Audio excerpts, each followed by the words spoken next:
thank you for the opportunity. Former Prime Minister, former Minister of Education, Dr. Hassan Diab. Myself, my name is Baha from Lebanon. My colleague here, Tabia, and also Nina will be conducting this interview with you. We have several questions that we would like to ask you and get to know more from your perspective and your thought of thinking around these kind of topics. These topics range from foreign policies of other countries toward Lebanon and also more internal and national security from Lebanon. So I will be starting with the first question. And the first question is, with the rise of independent movement in Lebanon, national elections, do you see the transition of power from political establishments to independent smooth or dangerous? And what do you recommend the independent movement to focus on, economy or democracy? Thank you, Baha, for the question. But before I answer the question, I have to quickly mention that I'm very impressed with the Academy for Cultural Diplomacy in the way it has grown. I've been with the Institute for Cultural Diplomacy since 2013 in their advisory board, and I'm impressed with the way this has grown. And I'm even more impressed with the diversity of the student body, Lebanese, Algerian, German, and there are so many other nationalities among the hundreds of students in the academy. With regards to your question, I believe that the change in Lebanon can take place, but there are two things to keep in mind. And this is what my view when I took over the premiership in Lebanon. First of all, the change has to be from within the system.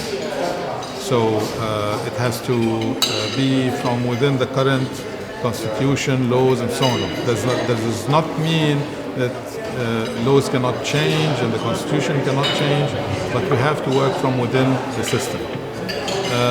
The other thing is that we have to work inclusively. So there is very polarized opinions at the political level, at the economic level, social level in Lebanon. Yet we have to find a way to be inclusive so that if not all the political parties, most of the political parties that are represented in the parliament are on board for the specific changes that are needed. Of course, you're referring to the parliamentary elections that took place a couple of months ago.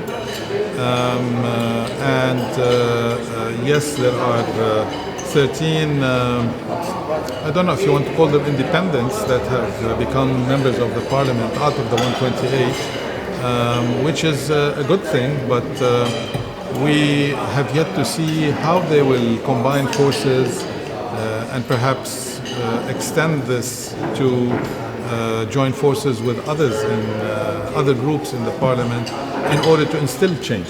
Because we can say for 100 years that we will change, but at the end of the day, this has to translate into new laws, into new decrees, a new way of thinking by the parliament and also by the cabinet, by the government.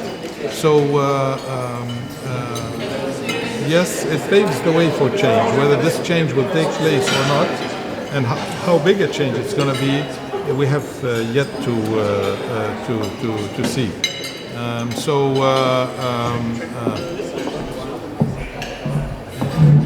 right. We'll cut this one. Okay, so we have yet to see. So basically, I am for change, and I think there should be more women in the parliament.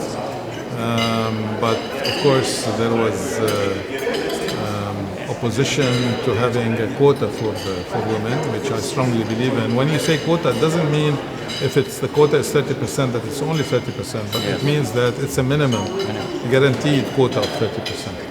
And I would like youth to be more involved in the parliament as well as the cabinet, which I don't think has taken place, even with the independents, what are referred to as independents. So I'm always optimistic. I have hope for Lebanon, but I think we have to be realistic. It's a long process. Thank you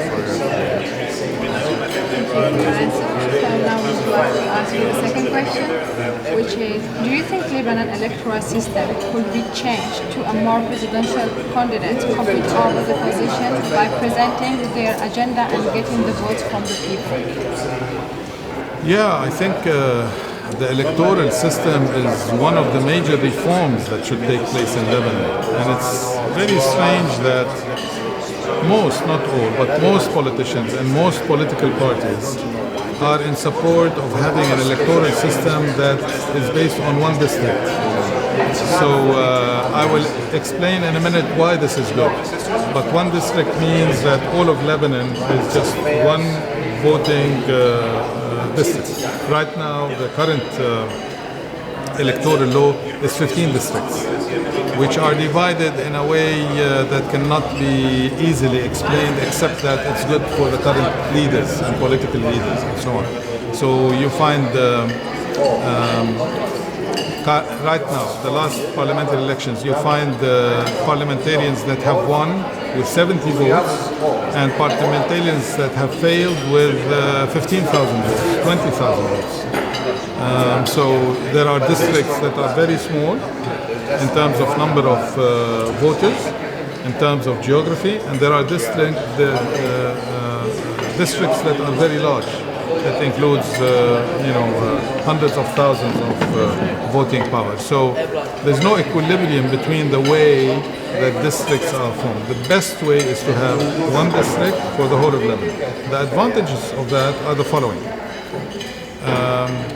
You may be aware that most of our political parties are sectarian. So, except for two political parties, all of them are mainly a specific sect. Sunni, Shiite, Maronite, and so on. Armenian. So, in my opinion, this is bad. I think diversity is extremely important, and political parties should have diversity integrated into them in terms of not just sect and religion, but geographic spread as well. So when a political party is represented by a bigger mass of people, then the ideas that are discussed within the political party becomes closer to the center of gravity and becomes closer to what is needed and what is of interest at the national level. So that's one thing. So if there's one district in Lebanon, that means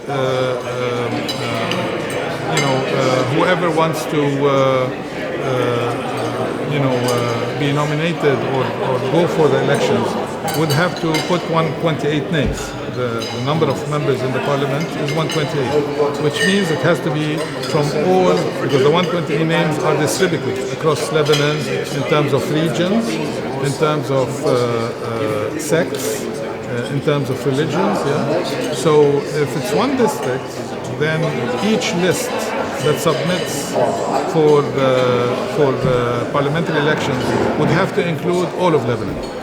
So this automatically forces all political parties to be what I said, multi-sectorial, multi-religious, and from all Lebanese geography.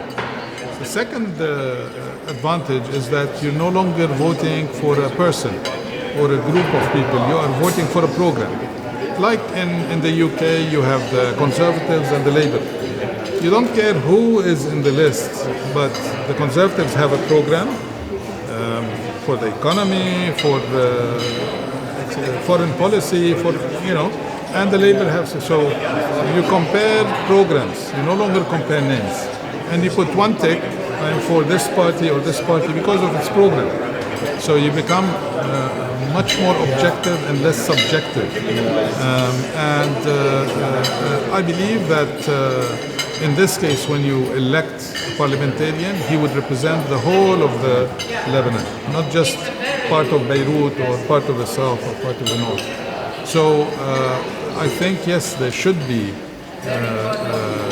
a change in the electoral law, and since everybody or most of them agree to a single district, which is much simpler to implement even, and much fairer to the country, then we would be in a much better state. And I don't believe that Christian voter has to vote for Christian parliamentarians. And I think when you vote for a potential member of the parliament, you are choosing a Lebanese citizen regardless of his sect. And you are a voter regardless of your sect. Because this is what they attribute the current parliamentary law is. Some say it's great because Christians are voting for Christian members of parliament and Muslims for. So I don't agree with that. Great, very good point. Which leads us to the third question.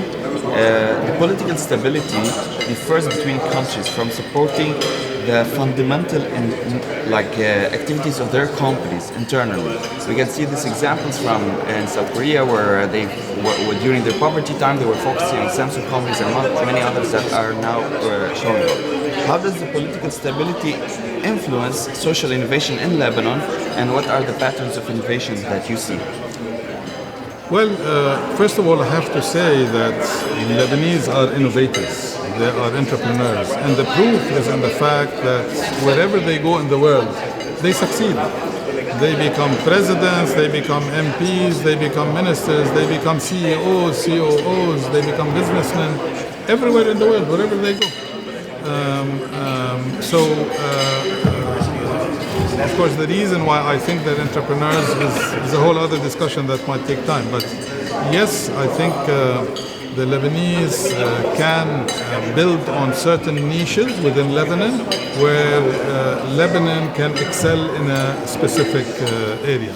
So, I mean, for example, the virtual world today, of course, our internet is not up to standard in Lebanon, but that's detail. I'm saying that the Lebanese can build their economy, and in fact, the economic plan that we approved when I was the head of the cabinet back in 2020 and 21, when we approved the new reform plan for Lebanon. Accompanied with that, we approved in the cabinet the new plan for our industrial sector, the new plan for our agricultural sector, for our tourism sector, and all of them I was careful to instill in these plans the dimension that has to do with internet-related, virtual computing-related, artificial intelligence-related, augmented reality, virtual reality. Modern industrial sector uses a lot of these nowadays in top countries to excel their agenda, their economic agenda, their industrial agenda, agricultural agenda. So I believe the Lebanese can have a niche in issues related to software engineering, in areas related to virtual computing, augmented reality.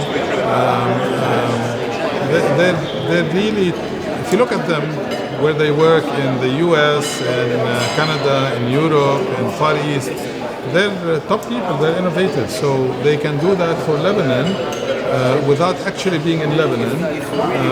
And the same for the Lebanese that are living in Lebanon as well. So in education, for example, I mean, the future of higher education, at least part of what is going to be delivered in higher education is online. And I mean, some of the top universities like MIT in the world has all its programs online. I think the use of technology in excelling in business can play a role in Lebanese innovation to excel its various sectors. 100%. And of course, thank you for mentioning the niche, because other countries like Taiwan have focused semiconductor, for example. Absolutely. So it's very nice kind of way to think of it. So I'm thinking more in terms of artificial intelligence and its application to industry. I'm thinking more of augmented reality and its application in education. I'm thinking more in terms of, the use of virtual computing in various applications such as tourism, and so on. Yes, 100%. Which leads us to the next question on inspiration. The last question is rather personal. As a former prime minister of a country like Lebanon, such a who was an idol for you, like another foreign prime minister that you admired, not just like the country in the right direction? So I know this is a cliche answer that many would respond in that way, but I'm very impressed and I very much respect Nelson Mandela for sticking to his beliefs and dreams despite the fact that he spent many decades in prison. I don't remember, 26 years or something like that.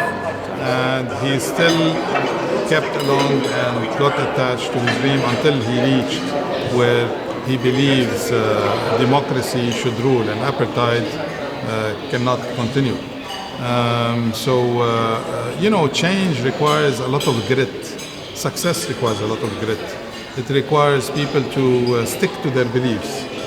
It requires for people not to be bought by money or positions to change their beliefs. It requires dreamers that want what's best, not for them, but for the country. So Nelson Mandela would be my idol in that respect, as a former prime minister. Thank you so much. Thank you. Thank you for your